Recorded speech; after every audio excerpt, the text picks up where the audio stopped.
বাক্সগুলোকে বলা হয় সমকোণী চৌকোণ। ঠিক আছে, তো আমি কিভাবে আঁকবো দেখো। প্রথমে একটা আয়তক্ষেত্র এঁকে নেব। আচ্ছা, তারপরে ভেতর দিয়ে আরেকটা আয়তক্ষেত্র এঁকে নেব।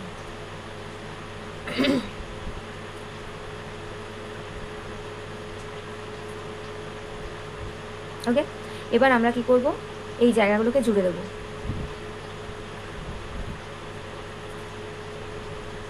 দেখো এটা একটা বাক্স হয়ে গেল না? তো এইটাকেই বলা হয় সমকোণী চৌকোণ। সমকোণী চৌকোণের বৈশিষ্ট্যটা কি না, এটার দৈর্ঘ্য আর প্রস্থ আলাদা আলাদা, মানে এই পাশে আর এই পাশেরটা হচ্ছে সমান, আর ওই পাশে নিচের দিকটা হচ্ছে সমান, আর এই পাশের আর ওই পাশেরটা হচ্ছে সমান। বুঝতে পেরেছো? আচ্ছা, এটা হচ্ছে অনেকটা আয়তক্ষেত্রের মতন, মানে দৈর্ঘ্য মানে অপোজিট দিকগুলো সমান হবে, অর্থাৎ এটা সমান হবে, এটা সমান হবে, এইটা সমান হবে, এটা সমান হবে। ওকে, আর এরপর এটা হচ্ছে আয়তঘন বা সমকোণী চৌকোণ। আর এবার হচ্ছে ঘন